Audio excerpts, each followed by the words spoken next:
সুমি, একটা কথা বলা তোমাকে খুব প্রয়োজন। আশা করি কথাটি তুমি রাখবে। আগে কথাটা তো বলো, তারপর উত্তর দেব। দেখো সুমি, তুমি তো জানো বাবা ছাড়া এই দুনিয়াতে আমার আর কেউ নেই। বাবা খুব অসুস্থ। তুমি যদি দেখাশোনা করতে রাজি হও তাহলে। তাহলে কি তোমার বাবাকে এখানে এনে চিকিৎসা করাবা আর আমি এখানে নার্সিং করব?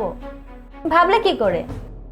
আমি জানতাম তুমি স্বার্থপর, কিন্তু এতটা স্বার্থপর তা জানতাম না। তুমি আমাকে স্বার্থপর ভাবো আর যাই ভাবো, কোনো বয়স্ক লোককে এখানে রাখা যাবে না।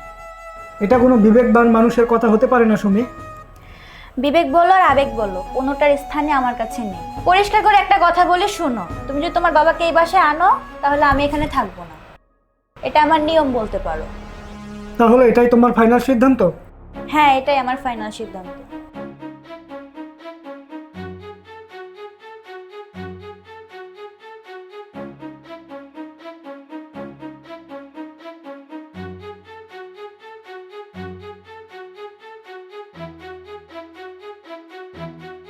কি ব্যাপার সুমি, মন খারাপ নাকি?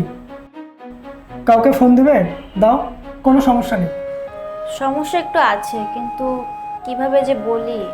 সব সমস্যার সমাধান আছে আমার কাছে, বলতে পারো। না মানে, ভাবি বাবা মাকে নিয়ে খুব সমস্যা তৈরি করেছে।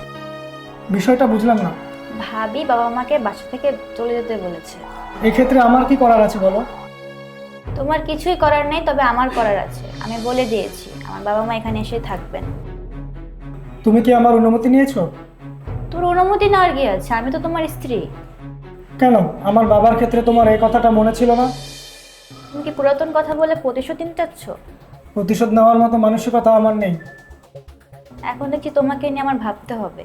তুমি ভাবতে থাকো, অনেক রাত হয়েছে, আমি ঘুমাতে গেলাম।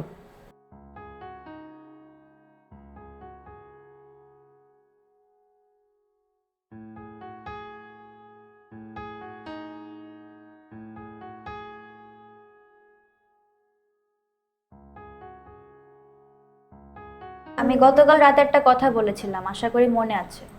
মনে রাখার মতো কথা হলে ঠিকই মনে থাকতো। আমার শুধু এতটুকুই মনে আছে, এই বাড়িতে কোনো বয়স্ক লোকের জায়গা নেই, যেটা হয়েছিল আমার বাবার ক্ষেত্রে। একটিবার ভেবে দেখো, আমার বাবা মা আমাকে অনেক কষ্ট করে মানুষ করেছে। বাহ, চমৎকার! নিজের বেলা 16 আনা আর অন্যের বেলা আনাগোনা। আমার বাবা মা আমাকে কষ্ট করে মানুষ করেনি। তাহলে এটাই তোমার শেষ কথা? হ্যাঁ, এটাই আমার শেষ কথা। তাহলে আমার একটা শেষ কথা শুনে নাও, আমি ডিভোর্স চাই। সেটা তুমি চাইতেই পারো, এটা তোমার ব্যক্তিগত ব্যাপার। তাহলে আমি চলে যাচ্ছি। যেতেই পারো, ধরে রাখার মতো কাজ তো তুমি করনি। এই সংসার জীবনে যে আঘাত তুমি আমাকে দিয়েছো, আজ আমি ভেতরে ভেতরে ভাঙতে ভাঙতে চুরমার হয়ে গেছি।